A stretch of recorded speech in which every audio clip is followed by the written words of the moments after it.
Seorang calon legislatif DPR RI asal Jepara, Jawa Tengah viral karena kampanyenya yang unik. Marketing yang kami lakukan untuk mengenalkan Jamaluddin Malik ke masyarakat dan membuat politik ini mempunyai warna yang tidak menjenuhkan, menjadi menggembirakan, menjadi asik. Ini dengan maskot Ultraman ini.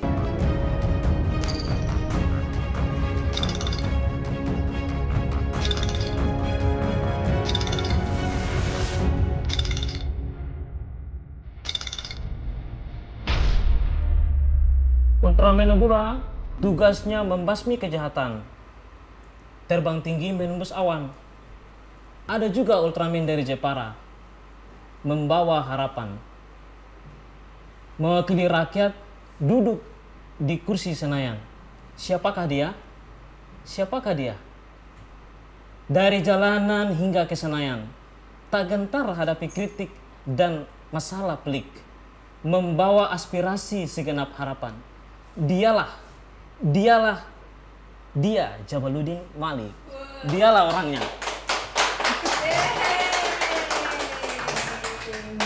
Saya berpantun kayak berorasi begitu, Pak. Jadi kita terresonansi kita. Oke. Iya. Bapak kalau kodam ini kayaknya kodam semangat ini. Energinya ke saya juga. Saya ini cuma host magang, Pak. Co-host magang. Jadi saya panggil host benaran ya. Mbak Salma, Mas Aher, host originalnya. Saya Salma. Halo Mas. Iya. Sehat. Karena udah datang jadi saya ke belakang cuci gelas dulu ya. Terima kasih Kak Yahya.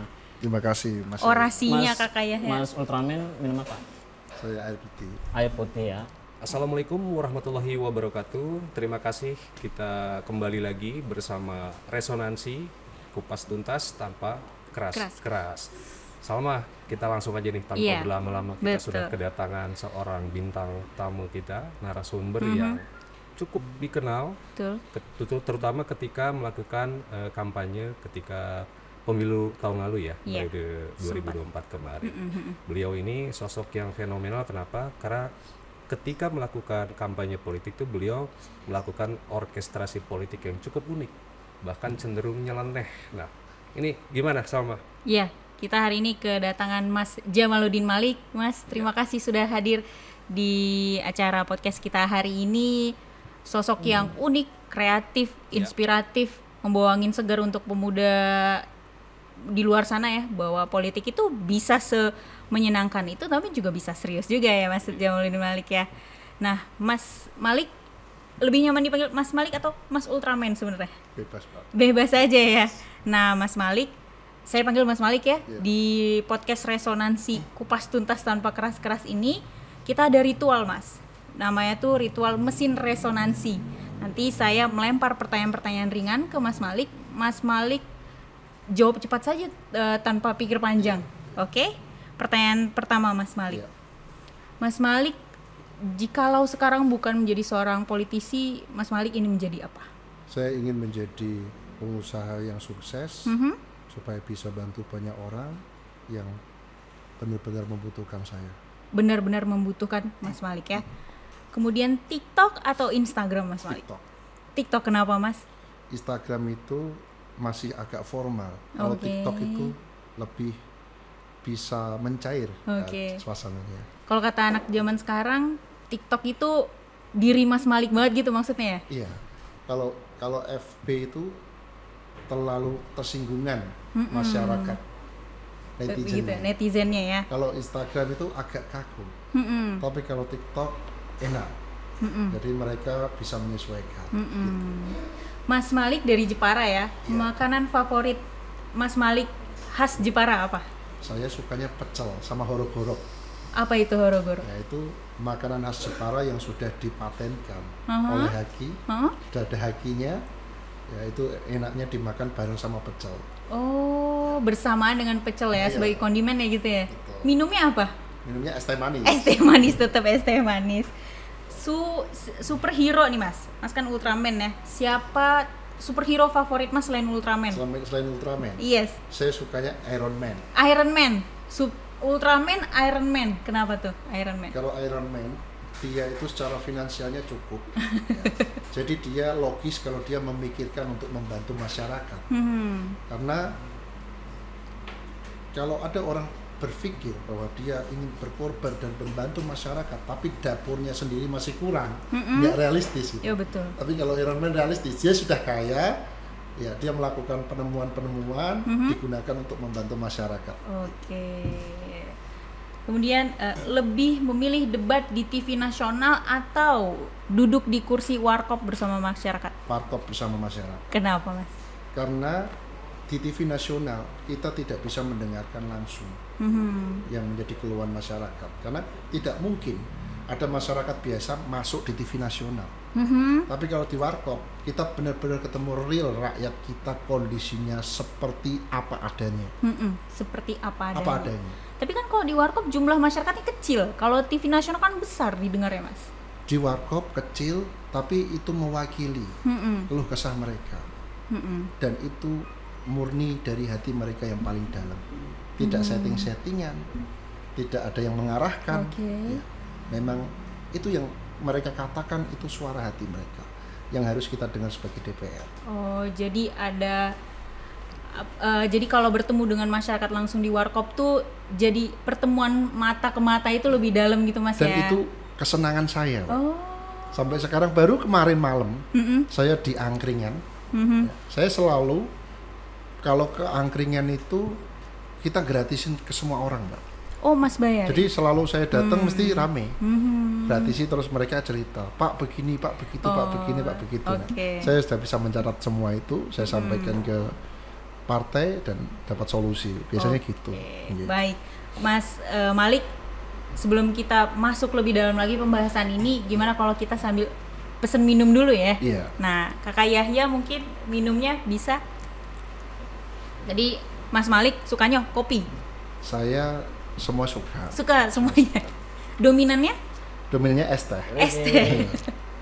Oke, Kakak Yahya. Langsung ramen. Terima kasih, Mas. Ini sebentar. Ini kopi yang di sini, Mas. Saya. Iya. Terima kasih banyak, Mas Yahya. Kakak Yahya. Ini saya kakak biasanya Yahya. roaming ya, manggilnya masih Mas gitu. Masih matur suwun gitu. Roaming gitu. Nah, Kakak Yahya ini dari timur, Mas. Iya. Dari timur. Kakak Yahya dari timur yang mana? Timur yang paling timur. Timur yang paling timur. Sebelum diminum, Mas, ini ada pertanyaan dari netizen untuk Mas Ultraman. Saya bacakan aja ya. Iya, Mas. Ini, jika Jamaluddin Malik adalah Ultraman di dunia nyata, misi superhero apa yang paling ingin ia tuntaskan untuk Indonesia? Itu yang pertama. Yang kedua, kata-kata heroik hari ini. Ya, Saya boleh jawab? Boleh. Jika saya Ultraman di dunia nyata, saya akan memastikan tidak ada kedoliman yang menimpa masyarakat kelas bawah. Tidak ada ketidakadilan untuk mereka, karena saya punya kekuatan untuk itu. Terus kata-kata hari ini, ya, kata-kata heroik. Bantulah semua orang yang kamu temui, karena sejatinya saat kamu bantu orang, sebenarnya kamu sedang membantu dirimu sendiri di masa yang akan datang. Kesusahan-kesusahan kamu sebenarnya sedang kamu cicil. Solusinya saat sekarang, saat kamu bantu orang. Nanti kalau kamu ganti kesusahan, Tuhan akan mengirimkan orang yang bantu kamu. Bukan cuma kamu, anak kamu, cucu kamu, itu juga akan terbantu. Maka kalau kamu punya uang, bantu dengan uang. Kalau nggak punya uang, bantu dengan tenaga. Apapun, kamu lihat orang banyak bocor, bantu dorong. Apapun, lakukan kebaikan-kebaikan itu setiap hari. Dan percayalah, itu akan kembali kepada dirimu sendiri. Terima kasih. Terima kasih. Sama-sama, Mas. Terima kasih, Kakak Yahya. Terima kasih, Mas ya. Oke. Mas Malik, kami melakukan penelusuran ya. Mas Malik ini kan sudah viral dari zaman sebelum Mas Malik sekarang duduk menjadi anggota DPR RI Komisi 13, Mas ya? Iya, Pak. Oke. Kemudian mendapat suara lumayan besar juga, Mas. Iya. Berapa, Mas? hampir 120.000. 120.000 itu 2 kali penonton timnas itu Mas ya. Banyak banget itu angkanya, besar. Nah, dalam penelusuran kami di video Mas itu kan selalu viral, pasti viewersnya itu 1.000, kemudian yang dulu sampai 50 juta, kemudian ada yang 2 juta ya Mas ya. Dan Mas itu santai saja gitu kemana-mana dengan bertemu dengan masyarakat, tidak terlalu begitu formal ya. Bahkan memakai baju Ultraman pergi ke pasar seperti itu. Captionnya juga menarik Mas Malik. Caption yang paling menarik itu Mas tulis kampanye paling absurd tapi paling tulus. Nah, itu strategi kampanye yang wah, angin segar sekali ya. Yang menjadi pertanyaan gini, kenapa Ultraman Mas? Iya. Jadi kenapa Ultraman? Karena Ultraman ini penggemarnya rata-rata itu sudah bapak-bapak. Mereka sudah mempunyai hak pilih. Gitu. Terus Ultraman ini episodenya kan sudah berakhir, Pak. Jadi penggemar-penggemarnya kan pada rindu gitu. Terus kita buat dia gabut terus nyalek. Gabut gitu, Pak. Jadi Ultramannya nyalek. Nggak mau nganggur juga Salma. Oke. Jadi menggunakan kesempatan bagaimana caranya agar kebenaran itu dan keadilan itu tetap ada di bumi gitu ya? Iya. Dan ini memang menarik ya, sampai detik ini pun kalau kita googling ya Jamaluddin Malik itu pasti ada kata kunci itu Ultraman. Bukan gitu ya Mas ya? Iya. Nah, yang jadi pertanyaan publik nih cukup menarik ya. Banyak masyarakat juga mempersepsikan Mas Jamaluddin Malik itu cukup kontroversial dalam hal kampanye politik karena menggunakan figur Ultraman tadi ya Mas. Mungkin kita tidak akan lebih jauh ke situ dulu. Kita penasaran nih Mas. Mas ini sebenarnya kan pendatang baru nih Salma. Kemudian masuk Partai Golkar yang notabene ini partai besar. Mas bisa ceritakan Mas latar belakang kehidupan pribadi dari mulai mencalonkan diri sebagai caleg sampai kampanye menggunakan figur Ultraman ini seperti apa? Ya, jadi saya punya pengalaman yang kurang baik dengan kehidupan ini, karena kehidupan ini keras dengan orang-orang yang kurang mampu. Sehingga setelah saya mampu, saya ada untuk itu. Jadi mulai 2018 saya buka bantuan hukum bersama Gerakan Jalan Lurus. Kita bantu orang banyak sekali, semuanya gratis. Ya. Saya mikir kalau saya hanya door to door, saya capek dan saya tidak bisa bantu banyak orang. Akhirnya saya tertantang untuk nyalek. Dan ini pengalaman pertama saya mengikuti pemilihan. Pemilihan RT pun belum pernah saya. Belum pernah. Pemilihan RT belum pernah, DPRD belum pernah, DPR provinsi belum pernah. Betul-betul newbie istilahnya itu Mas. Kenapa saya milih DPR RI? Karena DPR RI ini kan luas, bisa mencakup masyarakat seluruh Indonesia. Jadi tidak terbatas ruang lingkup. Lalu saya memutuskan daftar di partai-partai. Dan alhamdulillah mereka semua menolak. Karena alasannya kenapa? Saya orang yang belum pernah berpartai, belum pernah berorganisasi partai, dan tahu-tahu kepengen jadi caleg DPR RI. Jadi secara hitung-hitungan mereka mungkin tidak ada kans bagi saya untuk bisa masuk. Apalagi harus bersaing dengan tokoh-tokoh yang sudah berkarir lama ya di partai. Semuanya nolak Mas. Saya sudah daftar kesana kesini menolak. Akhirnya ya saya ingat kata orang tua saya, jalan terakhir harapan kita berdoa. Saat kita sudah berusaha semaksimal mungkin dan hasilnya belum sesuai harapan, ya kita berdoa. Lalu saya berangkat umroh tanggal 8 Mei 2023. 2023, setahun sebelum pemilu. Iya. Itu sebelum masuk masa DCS atau DJT. Saya sampai Mekah. Di situ disaksikan banyak rombongan saya karena saya itu paling rajin ambil mikot. Saya paling rajin umroh. Karena saya punya keinginan. Keinginan saya apa? Nah, waktu itu habis sholat subuh di luar umroh, kita di luar umroh ini habis sholat subuh, belum ambil mikot, masih umroh. Saya ini di luar umroh ya, ini sholat subuh ya. Saya habis sholat subuh, saya tawaf 3 kali tawaf, berarti 21 kali putaran. Itu doa saya bahasa Indonesia, Mas. Apa itu, Mas, doanya? Ya Allah, jika menurut Engkau saya baik, kasih saya partai ya Allah. Karena saya mendaftar di semua partai untuk menjadi DPR RI, saya ditolak. Doanya tanpa menyebut partai ya? Saya nyebut partai gini, ya Allah berikan saya partai, apapun partainya saya terima. Ya. Andai kan ada partai ente lehet, saya pun mau ya Allah. Gitu. Oke. Itu Tanpa saya menyebut muter 21 kali. Itu hanya itu tok yang saya omongkan. Ya. Saya berdoa hanya itu. Setelah sholat subuh itu. Okay. Terus selesai sekitar jam 9. Dari sholat subuh sekitar jam 9 saya selesai. Saya mau menuju ke hotel, mau sarapan. Ya. Tiba-tiba ada telepon di nomor yang tidak dikenal. Oke. Nomor ini saya benar-benar nggak kenal karena belum saya save. Gambarnya foto profil ada anak kecil pakai kaos kuning. Nah, di sini saya angkat. Assalamualaikum. Waalaikumsalam. Sinten nggih? Mas, saya Fauzi, Ketua Golkar Kabupaten Jepara. Mas, saya dengar Mas mau nyalon DPR RI ya? Nggih Pak. Pripun? Nah, ini ada yang sakit, mengundurkan diri. Mas kalau berkenan ganti yang sakit ini, ganti beliau. Itu pas saya baru melangkah keluar dari lingkungan Ka'bah. Saya dapat telepon nomor yang tidak dikenal.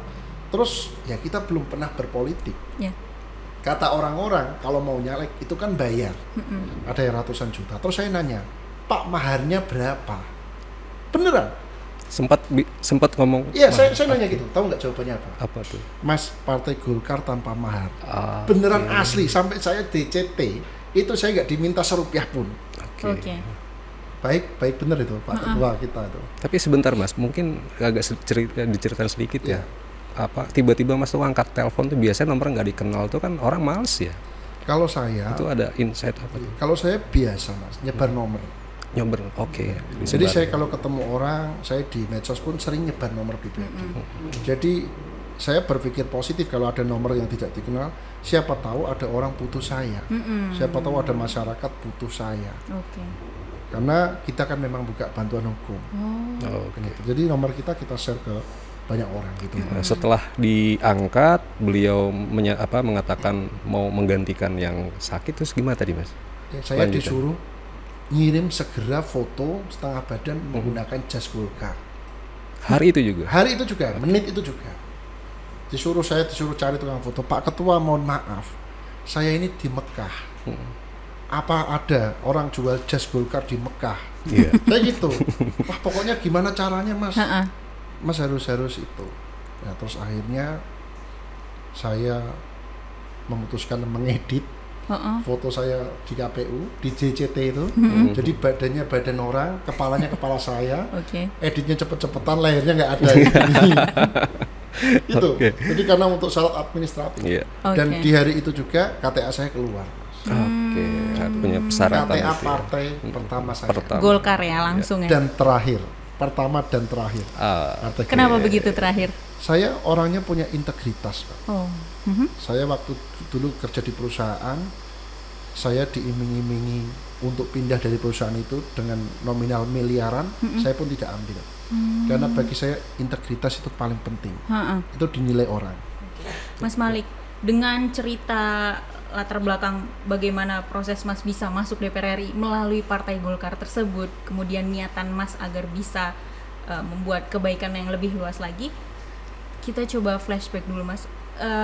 Mas Malik ini sendiri latar belakangnya tuh seperti apa dari kecil, kemudian tadi kan Mas sampaikan bahwasannya saya ini di mana-mana itu Mas sudah menjelaskan Mas itu adalah orang yang tidak berlimpah gitu ibaratnya begitu. Itu latar belakang Mas tuh dari kecil kemudian bisa sejauh ini gitu, bisa dibagi Mas ke kita? Ya. Jadi saya ini anak pertama dari 3 bersaudara, yang dimana orang tua saya tidak memiliki rumah. Jadi setiap tahun kita pindah dari tempat satu ke tempat yang lain, dan itu tidak ada rumah mewah. Rata-rata dari anyaman bambu. Jadi pernah waktu saya TK itu di Kudus, namanya desa Detak Kembang.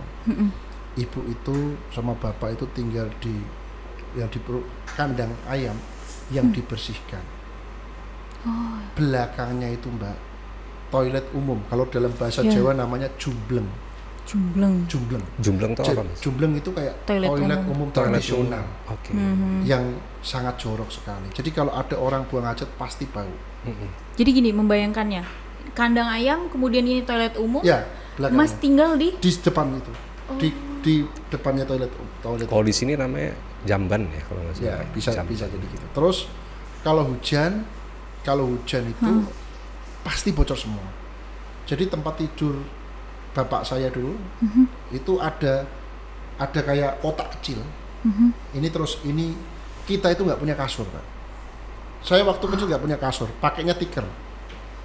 Nggak pernah punya kasur. Jadi pakai tikar itu, terus di situ ada kayak kotak gitu. Kalau hujan saya masuk kotak situ. Karena bocor. Menghindari bocornya ya. Bapak saya jualan sego tahu di Kudus, keliling, sering sekali sehari itu hanya laku satu piring. Dan pernah ini Mbak, dalam hidup saya yang tidak pernah saya lupakan. Saya punya saudara, sama-sama anak kecil. Waktu itu buang air besar, melempar uang 100 rupiah, dilempar ke kotorannya. Kita gelem jipu duitnya kepek kowe. Ya Allah. Demi Allah, 100 rupiah itu saya ambil, saya cuci, saya buat jajan. Itu pernah. Jadi kehidupan, ya saya bilang tadi, kehidupan ini tidak bisa ramah dengan orang yang dan banyak kejadian-kejadian yang lain yang membuat saya itu tidak mau berhenti bekerja. Saya tidak mau berhenti bekerja. Selama saya masih kuat, saya nggak sekarat, saya kerja. Jadi lulus SMA ini Mbak, saya dari SMA lulus, orang tua tidak punya duit untuk kuliahkan, karena waktu SMA pun setiap saya minta uang untuk bayar SPP, ibu selalu ambil tukang kredit yang di pasar, yang bayarnya per hari 1.000 rupiah itu untuk bayar SPP saya. Ibu saya itu jualan gelondong bakso, bukan yang ada gerobaknya, tapi bakso. Dia jualannya nyemper di depan kios orang. Jadi ini kios, di depan ibu gelar kayak sak, duduk di sak sama meja kecil. Orang beli 500 rupiah, 1.000 rupiah, bakso, gelondong bakso itu. Jadi tidak pernah ibu saya memakai baju lebaran. Tidak pernah. Saya tidak pernah punya baju lebaran, selalu dikasih oleh orang-orang. Maka dari itu saat saya berhasil, dendam saya dendam baik, karena banyak sekali yang saudara-saudara yang peduli dengan saya waktu itu. Gitu. Jadi langsung ke SMA ya Pak. Saya lulus SMA ini Mbak. Jadi lulus SMA, orang tua nggak punya duit. Saya kerja di pasar di Kudus, namanya Pasar Bitingan. Saya sebagai kuli angkat junjung. Per hari saya dapat bayaran 30.000. Saya kerja dari habis maghrib sampai jam 8 pagi. Dan semuanya uang itu 100% saya berikan ke ibu saya. Karena saya anak pertama, saya punya adik yang masih sekolah. Adik saya 2 masih sekolah. Jadi saya selalu kasih ke ibu. Saya pernah sakit karena nggak makan. Ada fotonya, nanti saya carikan. Saya sakit karena jarang makan, itu pernah.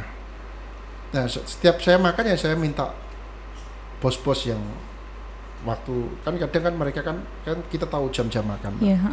Waktu duhur gitu, kita ya sengaja datang ditawari makanan ya gitu. Karena ibu saya ya begitu kerjaannya. Hanya untuk bisa untuk makan. Bagaimana hidup di hari itu gitu hari ya. Itu betul. Hari itu kerja, hari itu habis. Enggak kerja enggak makan. Posisinya seperti itu. Lalu mungkin ini ya Mbak, yang dinamakan doa orang tua ya. Saya di tahun 2011 saya mengalami kecelakaan, kaki saya patah. Oh, sebelah kanan ya, Sebelah Mas ya? kanan. Ini ada bekas kecelakaannya. Jadi mungkin ini doa orang tua saya, sehingga Allah memberikan saya jalan keluar dari kuli melalui kecelakaan ini. Karena setelah kecelakaan saya sudah nggak kuat angkat junjung. Jadi memang saya belum pernah menikmati hasil kerja saya sebagai kuli. Semuanya untuk orang tua saya. Karena saya anak pertama, saya tahu susahnya bapak ibu saya. Saya tahu susahnya bapak ibu saya membesarkan saya. Sehingga saya hadir pengen meringankan beban. Itu recovery-nya kalau boleh tahu berapa lama dari sejak kejadian patah 6 tulang? bulan. 6 bulan ya. Hampir, ya. Pengobatan ke medis atau ke Ya. Jadi waktu itu Mas, kita itu kan nggak mampu ke dokter. Oke. Karena dokter itu kan biayanya waktu itu kalau ditanyain itu bisa sampai 15 Iya. juta. Jadi pengobatan saya di Sangkal Putung, Mbah Jasli. Sangkal Putung. Ya. Ya. Ya, di situ ada terkenal namanya Pak Kiai Jasli. Jadi kita pengobatan Sangkal Putung, karena di Sangkal Putung itu bayarnya seikhlasnya, tidak ada tarif. Yang penting kita bisa jalan lah. Iya. Ya, jadi pengobatannya di Sangkal Putung itu. Selama 6 bulan Mas istirahat kakinya ini, jadi ekonomi pada saat itu bagaimana Mas? Ngutang, Mbak. Mengutang Saya ya? punya utang, saya masih ingat totalnya 49 juta di zaman itu. Wah. Karena saya gunakan untuk menyekolahkan adik saya. Saya gunakan untuk menyekolahkan adik saya. Saya gunakan untuk orang tua saya. Saya ngutang. Ibu bapak saya nggak tahu saya ngutang. Ngutang sana sini, bukan satu orang. Tanpa sepengetahuan orang tua. Nggak tahu Mas, kalau tahu nangis ibu saya. Iya. Iya, Di iya, total sampai 49 juta saya itu ya? total, ya. Demi Sampai 40. adik-adik ya, Ya, Mas. padahal itu kan saya belum menikah ya, harusnya kan nggak ada kebutuhan. Karena kita anak pertama itu, Pak, kita punya tanggung jawab. Jadi setelah saya selesai dari sakit itu, saya cari pekerjaan. Ya. Saya bekerja di perusahaan keuangan Oke. dari luar negeri, perusahaan keuangan asing. Di situ saya ingat kata ibu saya, Nang, kita ini orang miskin. Kita tidak punya apa-apa kecuali harga diri. Oke. Harga diri kita itu kejujuran. Wah, itu bagus banget Pak. Harga diri kita Dalam kejujuran. banget, Mas. Kita nggak punya duit, kita nggak punya keluarga kaya, kita nggak punya kenalan orang penting. Kita cuma punya kejujuran itu. Itu awal nasib saya berubah. Jadi rumah yang ditempati ibu saya, itu rumah yang saya belikan. Karena dari kecil memang nggak punya rumah. Ngontrak, pindah-pindah gitu Mas ya? Pindah-pindah. Sekarang rumahnya sudah 10 lebih. Oh, Masya Allah. Sudah 10 lebih. Oh, itu berkahnya Mas ya? Iya. Jadi saya gunakan sebagian itu untuk saudara-saudara saya yang tidak punya rumah. Mereka ngontrak, ya udah sederhana-sederhana tapi ada. Karena mengingat masa kecil saya, betapa susahnya orang yang nggak punya rumah gitu kan. Bahkan saya ini punya cita-cita, kalau saya dikasih rezeki lebih, saya pengen beli tanah 10 hektar mungkin, saya gratiskan untuk orang yang kurang mampu. Saya buatkan rumah. Karena masa lalu di situ kan. Mas Malik, kenapa kemudian saya tadi tersentuh banget dengan cerita Mas Malik ya, tadi sempat ingin sedikit netesnya, tapi jujur saya tersentuh sekali dari cerita Mas Malik ini. Mengapa Mas tuh selalu sepertinya terkesannya memikirkan bagaimana orang lain. Mas Maliknya sendiri tidak fokus terhadap diri sendiri. Jadi saya itu belum pernah memikirkan diri saya sendiri. Ya, itu kenapa Mas begitu? Karena rasa sayang saya sama ibu dan bapak saya. Dari kecil kita melihat belum pernah ibu saya bahagia. Selalu ditagih hutang sana sini, nggak punya rumah, selalu direndahkan semua orang karena memang nggak punya. Di situ saya sebagai anak pertama, saya punya tanggung jawab. Tanggung jawab untuk apa? Untuk merubah keadaan orang tua saya.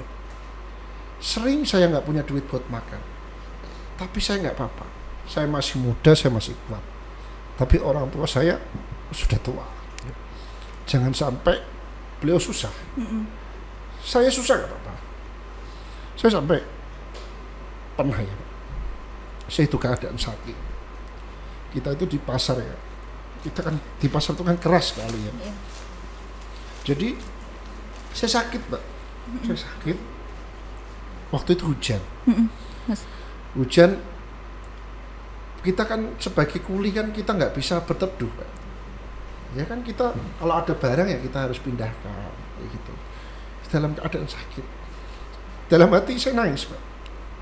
Tapi kan nggak kelihatan kan karena kehujanan. Saya ngomong sama Gusti Allah, ya Allah, saya berjuang untuk orang tua saya. Kalau kamu masih uji saya seperti ini terus, saya ikhlas. Yang penting kasih jalan buat saya lihat orang tua saya bahagia. Kasih saya kesempatan untuk melihat bapak ibu saya senang. Dan nangis itu. Dan pulang, ya saya seperti biasa. Saya tersenyum, saya tidak melihatkan. Saya punya beban ke orang tua saya. Nah, kasih uang, saya senyum. Bu, niki biasanya. Ya, maka setelah itu saya kecelakaan ini, Mbak. Saya kecelakaan, Allah menjawab doa saya. Saya keluar dari pasar dengan jalan kecelakaan ini, musibah yang membawa perubahan.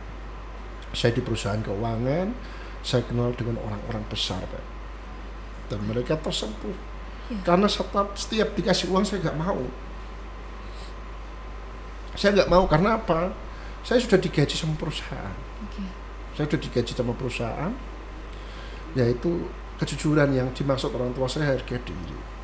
Sehingga mereka memutuskan mengambil dan merekrut saya di perusahaan-perusahaan mereka sebagai orang kepercayaan, bagian bawa-bawa duit, sebagai orang kepercayaan, dipercayanya ya, seperti itu. Di bagian keuangan, bagian vital, karena menurut mereka saya sudah lolos uji.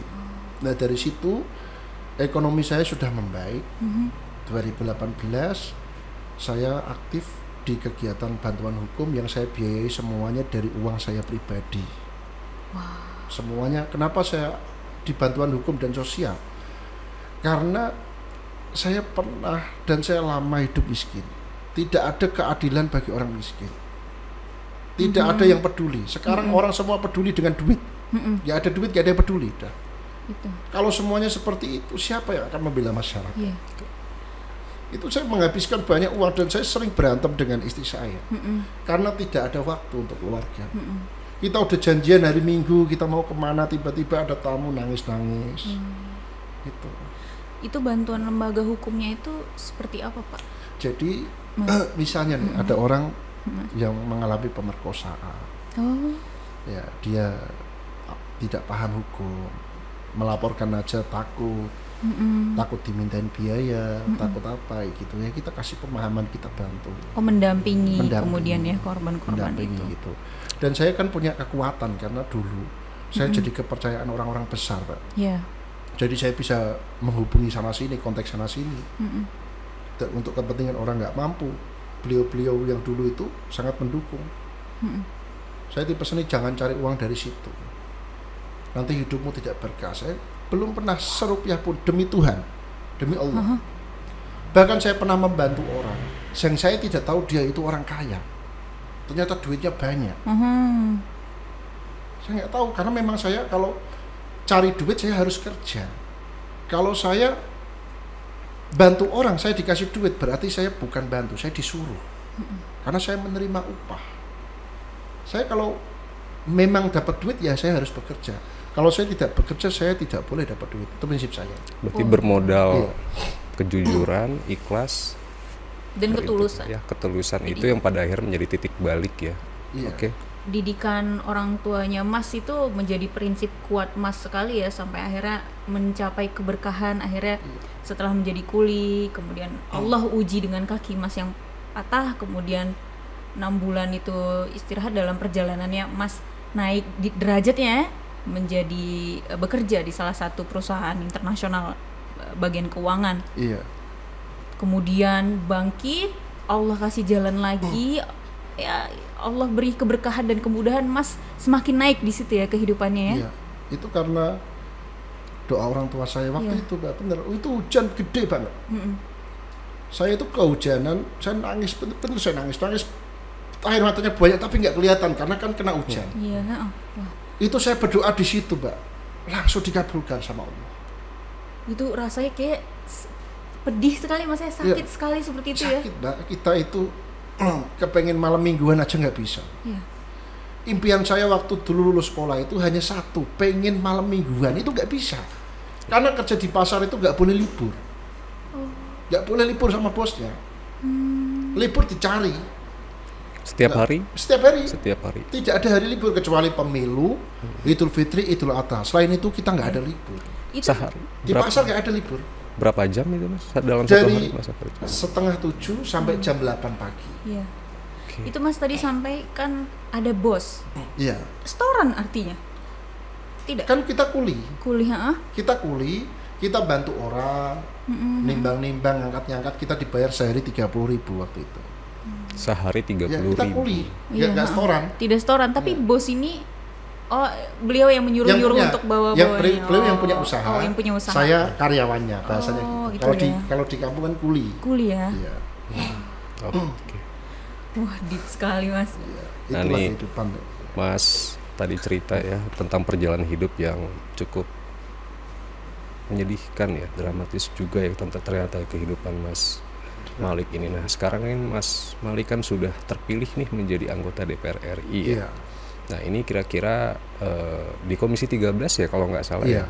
Nah, ini kira-kira apa nih yang akan Mas lakukan, karena kan tadi seperti disampaikan bahwa Mas Malik betul-betul dari nol berpartai, kemudian juga dari pencalonan dengan modal yang sangat minim ya, memanfaatkan figur Ultraman ini untuk mengangkat elektoralnya ya. Nah, sekarang Mas sudah terpilih, kira-kira apa yang akan Mas perjuangkan ke depan?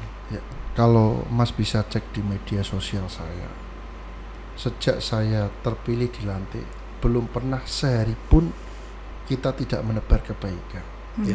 Jadi sampai detik ini Ultraman masih sering keliling ke rumah-rumah masyarakat yang kurang mampu, bawa beras, kadang bawa uang, masih keliling setiap hari, tidak ada putusnya. Kenapa? Karena tujuan saya jadi DPR untuk itu. Kita di Komisi 13 punya LPSK. Bagaimana jika ada orang terintimidasi seluruh Indonesia, kita bisa bantu melalui LPSK. Di Kementerian Hukum kita ada bantuan hukum, kita ada Komnas HAM, kita ada Kementerian Hak Asasi Manusia.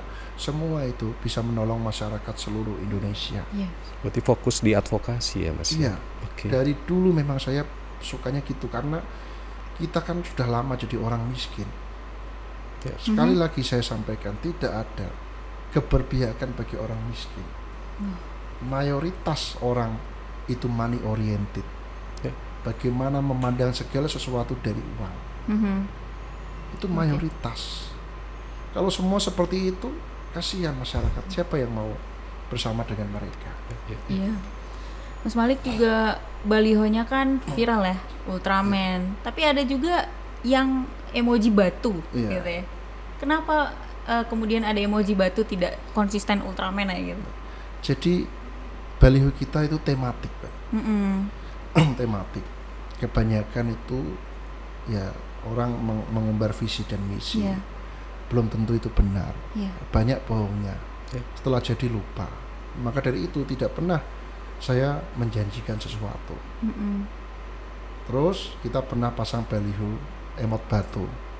Tulisannya wayahe wong tulus tampil. Nah, kita nggak perlu orang-orang pinter, kita nggak perlu orang-orang cerdas. Orang pinter banyak sekali, tapi akhirnya meminteri rakyatnya. Akhirnya bohongi rakyatnya. Mending orang bodoh aja, orang biasa aja, yang penting punya ketulusan hati, dari dalam hati benar-benar ingin bersama dengan masyarakat. Wayahe wong tulus tampil. Iya. Gimana cara meyakinkan masyarakat kalau Mas Jamuluddin ini tulus gitu? Orang itu punya hati. Mungkin mereka bisa jadi tim ses A, tim ses B, tim ses C. Belum tentu niatnya untuk mendukung. Banyak yang niatnya mencari uang, mumpung gitu. Ya kita itu, prinsip saya ketemu orang setiap hari melakukan kebaikan-kebaikan. Di situ orang bisa menilai. Orang bisa menilai. Orang ketemu orang ini bisa tahu kok, Pak. Orang ngobrol 5 menit, 10 menit bisa tahu ini orangnya karakternya seperti apa, itu bisa tahu.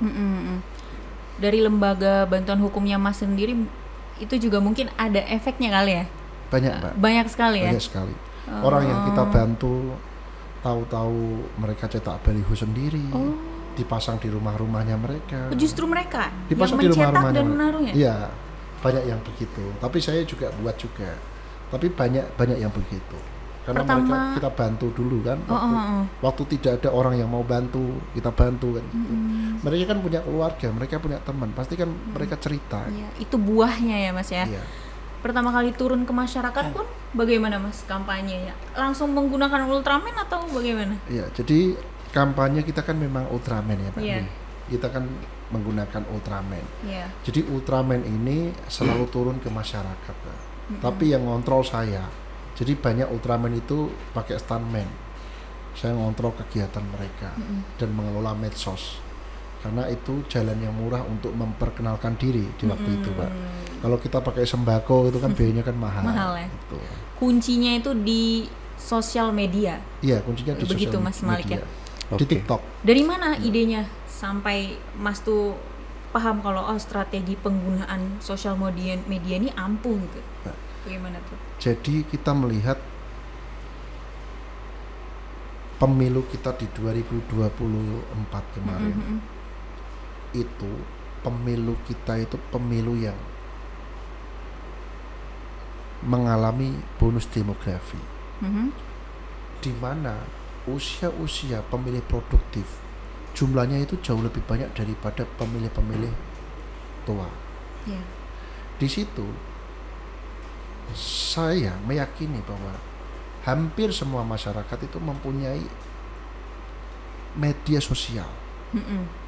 Media sosial itu mereka itu walaupun reuni nggak pernah ketemu 5 tahun 10 tahun yang dipegang tetap HP.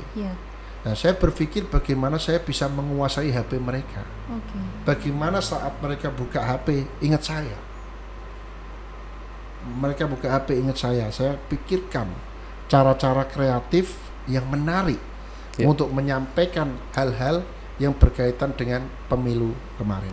Nah, ini kan penggunaan strategi kampanye politik yang diketengahkan Mas Jamal ini kan memang kita melihat dari sudut pandang kampanye politik ya, itu kan strategi dengan mempersonifikasi Mas sebagai figur Ultraman. Itu masuk kategori pop culture sebenarnya, di mana itu untuk membuat sebuah emotional branding. Nah, ini yang ingin saya tanyakan, memang ketika Mas Malik ini menggunakan figur Ultraman ini sengaja atau memang sekedar top of mind aja? Saya pengen pakai Ultraman itu. Nah, jadi atau ada pesan-pesan politik gitu? Ya, jadi gini Mas, kita melihat aturan yang ada di KPU itu tidak ada foto yang dicantumkan dalam kertas suara di pemilu legislatif. Iya, PKPU nggak ada di itu. Nah, kenapa kita hanya nama pasang foto kita? Iya. Kan nggak penting. Betul. Yang paling penting bagaimana orang mengingat nama kita dong. Nah, kenapa waktu itu saya memutuskan pakai baliho yang unik-unik? Karena dengan tujuan orang setiap lihat baliho Jamaluddin Malik itu mesti tersenyum. Habis ini keluarnya, habis ini keluarnya ini gitu. Jadi baliho kita itu selalu kreatif gitu. Jadi banyak orang yang masang baliho setiap RT, setiap 100 meter itu ada di tempat saya itu. Itu malah menjadi sampah visual. Nah, ini ada juga yang menarik nih Mas, penggunaan atau penerapan strategi kampanye politik yang Mas terapkan ketika pemilu 2024 kan memang sesuatu yang memang kreatif dan ditujukan atau dengan tujuan untuk memperkenalkan diri ya, dalam hal ini nama Mas Malik dalam daftar calon tetap. Nah, sekarang ini kan timbul ya sebuah perdebatan tentang sistem pemilu ya. Iya, betul. Artinya ada yang mengusulkan agar kita kembali ke sistem proporsional tertutup. Dalam hal ini pemilih itu sudah tidak lagi mencoblos caleg, nama caleg, tapi lebih ke nomor dan logo partainya. Nah, sementara kalau di terbuka ini kan pemilih itu kan dibebaskan ya untuk memilih lambang parpol atau nama calegnya sendiri. Nah, ini menurut Mas ya sebagai calon legislatif terpilih menggunakan figur Ultraman untuk memperkenalkan diri ke publik dan pada akhirnya mengantarkan Mas ke Senayan, dengan penggunaan sistem proporsional terbuka ini apakah memang jauh lebih adil untuk orang-orang seperti Mas. Dalam hal ini orang-orang yang memang merintis dari nol, bukan elit partai. Kalau ditertutup ini kan pada akhirnya orang melihat ada semacam oligarki partai ya. Dalam hal ini orang-orang tertentu saja yang masuk elit. Kira-kira gimana Mas mengenai sistem pemilu? Menurut saya kalau dilakukan pemilu tertutup itu kemunduran demokrasi, Mas. Kemunduran, oke. Karena di situ akan menghilangkan kesempatan.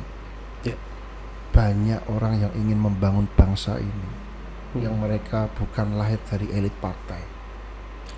Banyak anak-anak muda yang memiliki kualitas dan kapabilitas, yang ingin membangun bangsa ini jadi tidak bisa.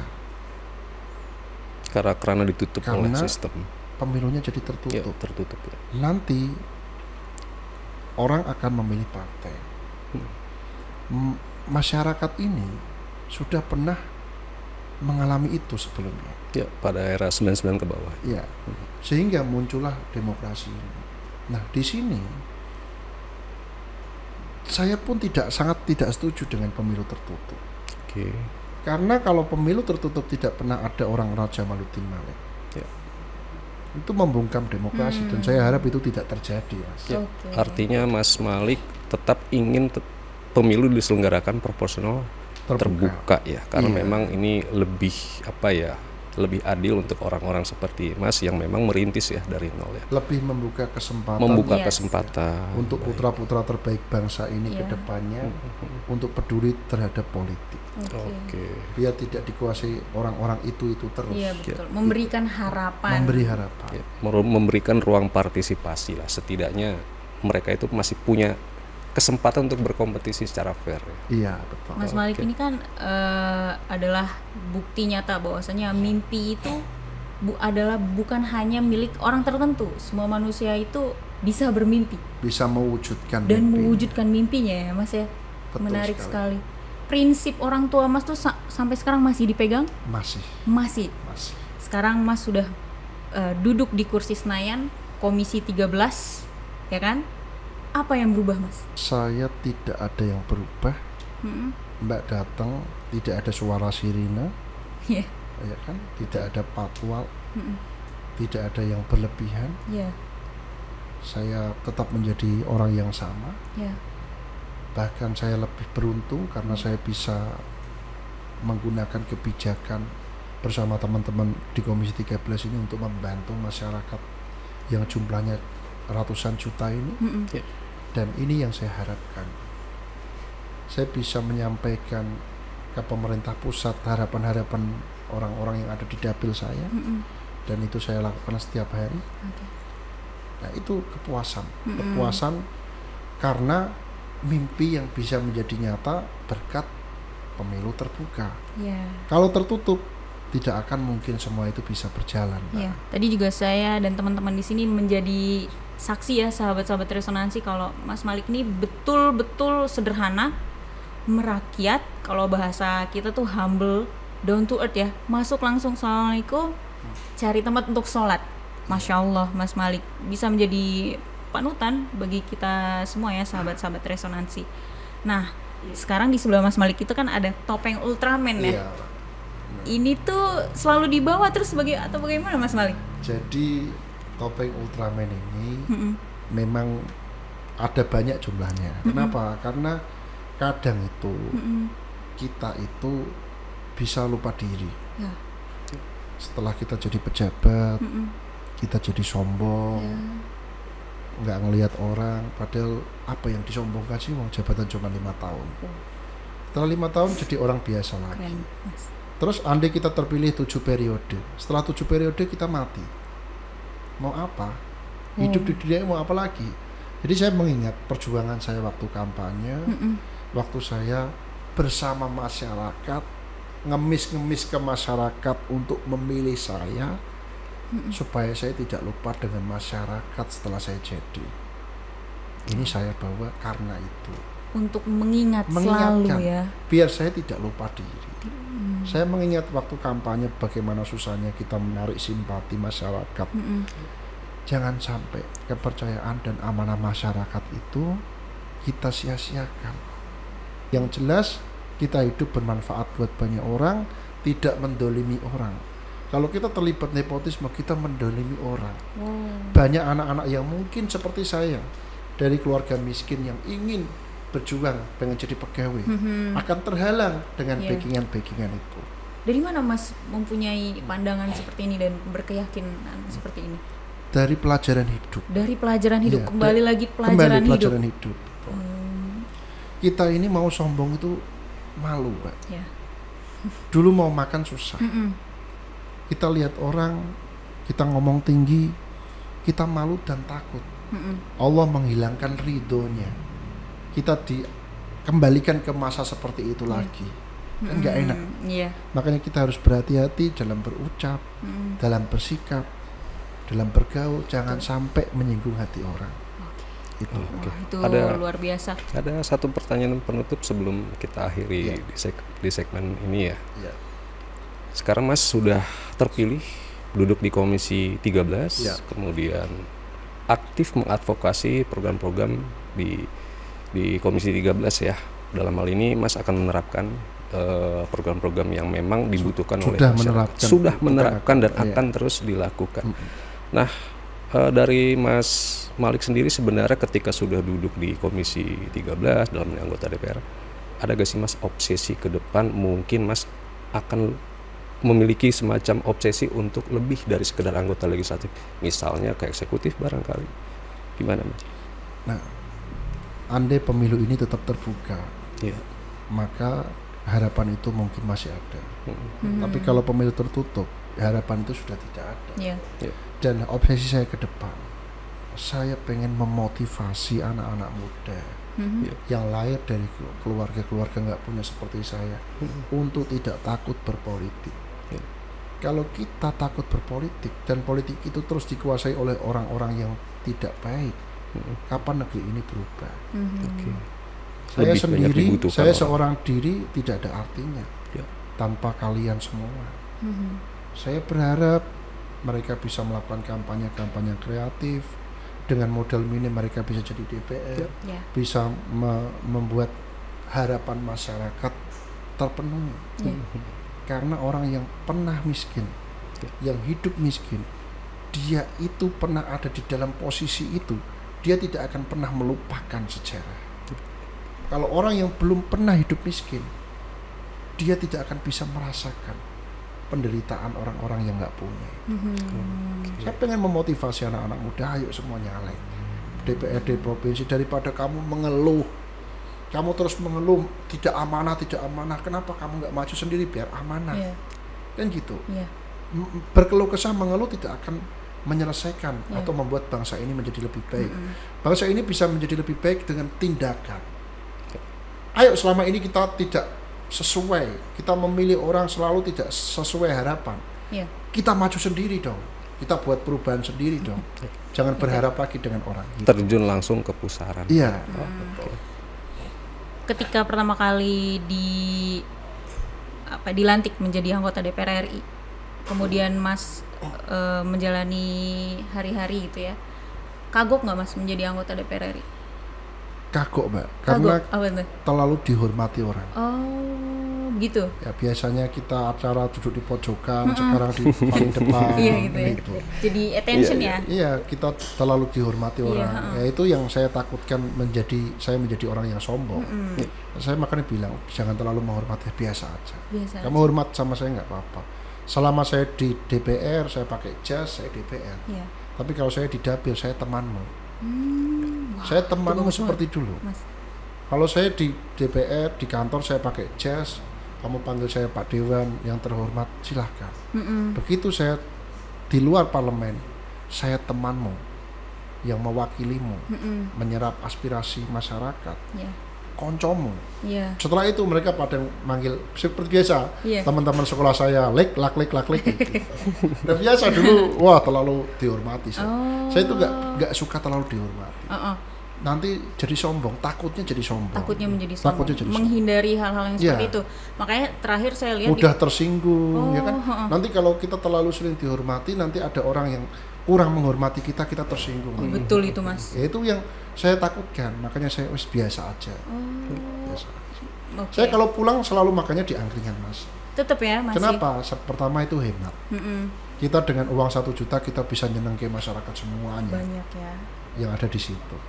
Ya kan? Kalau di Jakarta 1 juta buat makan berapa orang saja. Tapi kalau di kampung bisa banyak orang. Sekarang Mas sudah menjadi anggota DPR, konten TikTok pun Mas rajin sekali upload. Mas adminnya langsung apa ada admin khusus? Ada adminnya. Ada admin khusus ya sekarang ya. Iya. Ada nggak kritik-kritik kemudian masyarakat yang akhir-akhir ini ngena di Mas? Jadi masyarakat bilang, iya, Pak, saya kira Bapak baiknya pas kampanye top. Oh. Ternyata setelah kampanye Bapak setiap hari masih bersama masyarakat. Ya saya bilang, tujuan saya baik sama sampean, bukan karena saya butuh suara, tapi karena saya dulu seperti sampean, saya orang nggak punya. Dan setelah saya semakin sayang sama sampean karena duit saya semakin banyak. Saya punya gaji, saya punya tunjangan. Itu yang saya bisa belikan buat beli beras karena di komisi saya tidak ada program itu. Iya. Saya gunakan untuk beli beras, saya kasihkan ke masyarakat setiap hari. Oke. Mas tidak takut bahwasannya masyarakat nanti bergantung sama Mas secara materi, terus-terusan melahirkan budaya minta begitu? Ya. Jadi yang minta nggak tak kasih. Oke. Saya ngasih berdasarkan kriteria yang saya tulis sendiri. Jadi kalau misalnya ada orang minta, belum tentu saya kasih. Oke. Tapi kalau orang itu diem, saya rasa dia butuh, saya kasih. Begitu Saya ya. tipe orang yang tidak suka dimintain, tapi ngasih sendiri. Gitu. Karena Lebih baik ya itu memberi ya. budaya meminta-minta itu. Gitu. Lebih baik memberi daripada meminta. Iya. Ini cukup menarik nih. Boleh tidak saya lihat topeng Ultraman ya Mas, ini tuh ikonik sekali di 2024 Mas kampanye dengan topeng Ultraman ini, sahabat resonansi ya. Topeng inilah yang salah satu strategi top chair-nya Mas Malik sehingga sekarang bisa duduk di Senayan Komisi 13 DPR RI. Istiqomah, konsisten dan tetap komitmen Mas ya dengan prinsip tulus wayahe wong tulus tampil. Mas terima kasih ini topengnya. Nah, pertanyaan dari saya ya Mas ya. Mas Malik, kita tahu bahwasannya anggota DPR itu disematkan selalu dengan kata-kata seorang pejabat. Sudah menjadi rahasia umum, akan banyak sekali godaan-godaan. Gimana cara Mas Malik bisa tetap terus istiqomah di fase yang sekarang ini kan udah berbeda Mas? Bagaimana tuh Mas? Semakin banyak memberi, semakin banyak bermanfaat buat orang. Dan ingat satu prinsip yang dikatakan sama orang tua saya. Kamu nang dulu kamu bisa makan aja kamu senang.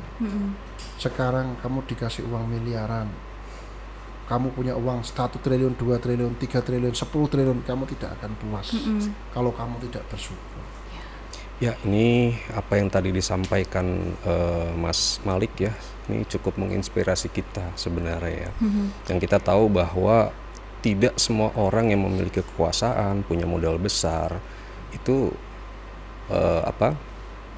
hanya mereka lah yang pada akhirnya bisa menentukan arah politik ya. Ternyata tadi Mas sampaikan bahwa Mas menerintis dari nol betul tuh, dari keluarga yang tidak berkecukupan, kemudian sempat jadi kerja di pasar ya, kecelakaan dan sebagainya.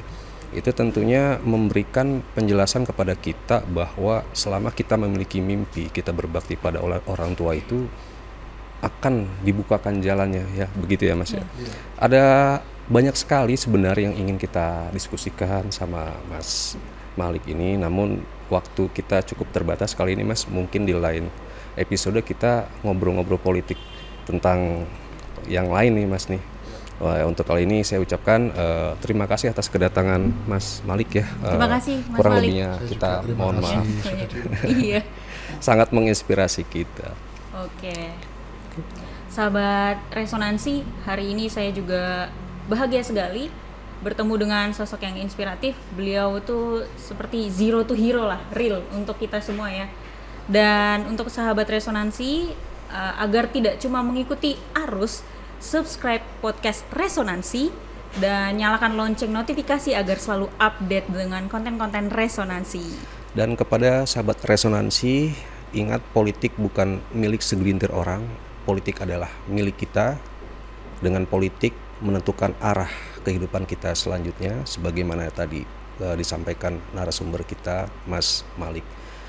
Nantikan episode resonansi berikutnya tentunya dengan topik-topik menarik lainnya. Saya Aher Budianto mengucapkan terima kasih. Dan saya Salma Hasanah Nur. Resonansi Kupas tuntas tanpa keras-keras. Wassalamualaikum warahmatullahi wabarakatuh.